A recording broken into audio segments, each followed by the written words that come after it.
Oke semua, Assalamualaikum warahmatullahi wabarakatuh teman-teman. Oke, perkenalkan ya, kembali lagi bersama saya Farhan Maulana, founder dari bizclassbinner.com. Oke teman-teman, kali ini saya akan menjelaskan sedikit mengenai program ya kemitraan dari Bizclassbinner. Oke, sedikit ya perkenalan dari saya. Ya, saya seorang digital entrepreneur ya dari tahun 2015 ya. Sekarang memiliki beberapa lini bisnis ya. Kebetulan kita fokusnya ke bizclassbinner.com ya, untuk mencetak ya para pengusaha-pengusaha digital ya di Indonesia. Oke, itu aja singkat saya aja ya perkenalan diri saya. Oke, ini data kontribusi UMKM di Indonesia. Yes, sekitar kurang lebih 9.580 triliun, dan ini mampu menyerap tenaga kerja hampir ya 60%. Oke, kita lanjut aja teman-teman. Ini peluang bisnis digital ya teman-teman. Di Indonesia sendiri ya potensinya cukup besar ya. Mengenai belanja online aja sekitar 1.872 triliun, dan ini juga ya nilai digital di Indonesia tembus di angka 1.200 triliun di tahun 2022, dan 2023 ini ya transaksi di e-commerce ya, di marketplace ya, kayak Shopee, Tokopedia, Lazada itu sekitar 453 triliun teman. Jadi di data ini ya potensi pasar digital itu sangat besar ya. Nah, Bizclass berfokus ya di bidang pendidikan bisnis digital. Ya, visi kami ya mencetak 1 juta pengusaha digital ya, dan menjadi perusahaan pendidikan digital nomor 1 di Indonesia. Nah, ini struktural brandnya ya. Bizclass itu adalah perusahaan dan Bizclassbinner adalah komunitasnya. Ini juga beberapa ya legalitas kita. Nah, masuk ke kategori bis digital itu apa sih pengertiannya gitu. Kadang teman-teman mungkin masih bingung ya pengertiannya apa. Nah, bisnis digital itu adalah jenis usaha yang menggunakan teknologi digital dengan produk non-fisik yang tidak bisa kita sentuh dengan tangan, tapi memiliki fungsi dan manfaat untuk kehidupan manusia di masa depan. Nah, jadi digital itu sama halnya kita produknya yang nggak bisa kita pegang teman-teman, non-fisik lah, tapi kita bisa gunakan ya fungsi dan manfaatnya gitu. Nah, ya contoh paling gampangnya ya teman-teman, itu kayak WhatsApp ya, Facebook, Gojek, Google, YouTube, dan Netflix. Nah, itu mereka tuh masuk dalam kategori perusahaan digital, dan dia itu sudah masuk ke lini bisnis digital teman-teman. Ya bayangin aja WhatsApp, apakah emang dia punya gudang? Nggak ada kan. Dia punyanya ya website, aplikasi, nggak punya dia produk-produk fisik.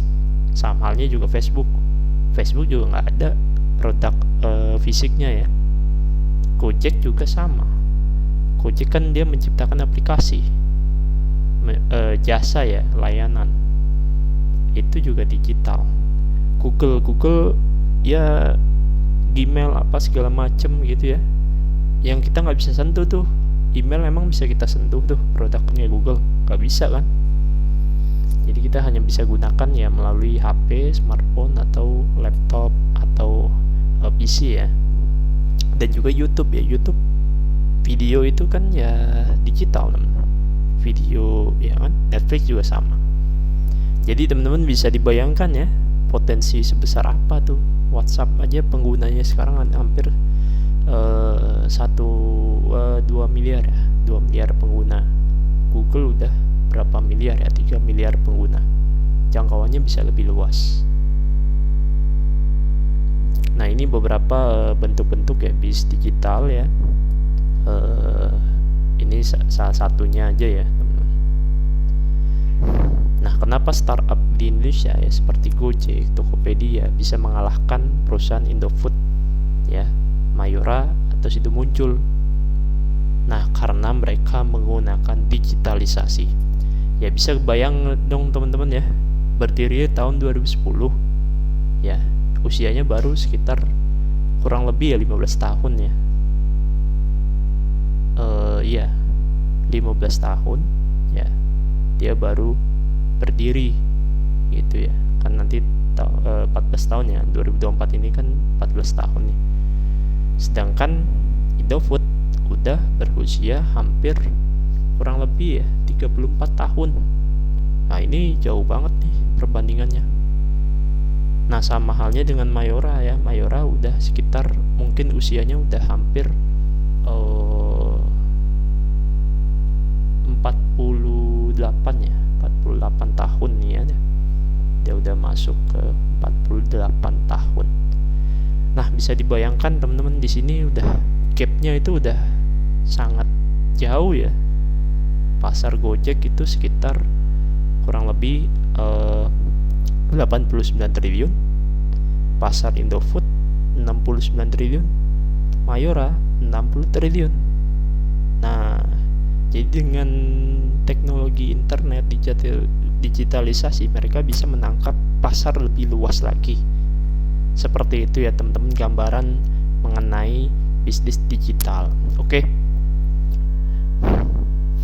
Nah, ini nanti akan ada pembahasan mengenai program bisnis Maklun bisnis digital yang nanti saya akan bahas di video selanjutnya. Teman-teman jangan lupa ya nanti subscribe YouTube saya, atau nanti gabung ya di komunitas grup-grup WA saya ya di Business Winner. Nanti saya akan sharing mengenai program Maklun bisnis digital ini. Oke teman-teman, mungkin itu aja ya gambaran mengenai bisnis digital itu seperti apa ya, agar teman-teman tahu nih potensi pasar digital itu ya sebesar apa sih ya. Nah, ini sedikit aja nih ya, saya akan kasih unjuk teman-teman. Nah, ini dari data ya Kementerian Keuangan ya, ekonomi digital itu tembus di angka 70 triliun teman-teman. Nah, kalau kita jadikan rupiah itu 1110 triliun. Jadi masih dibilang teman-teman nggak bermain di bisnis digital, wah itu sangat-sangat ya bisa dibilang jangan sampai terlambat lah.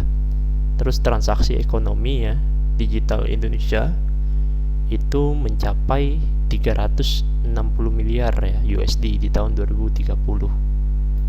Nah, bisa dibilang teman-teman ya, ini sekitar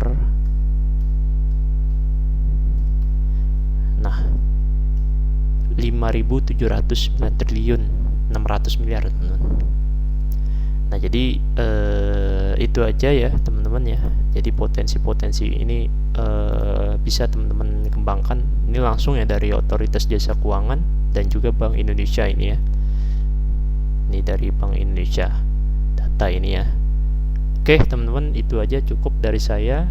Semoga teman-teman nanti bisa menyimak nanti ya untuk peluang bisnis yang nanti akan saya share kepada teman-teman semua. Oke, dari saya cukup. Wassalamualaikum warahmatullahi wabarakatuh.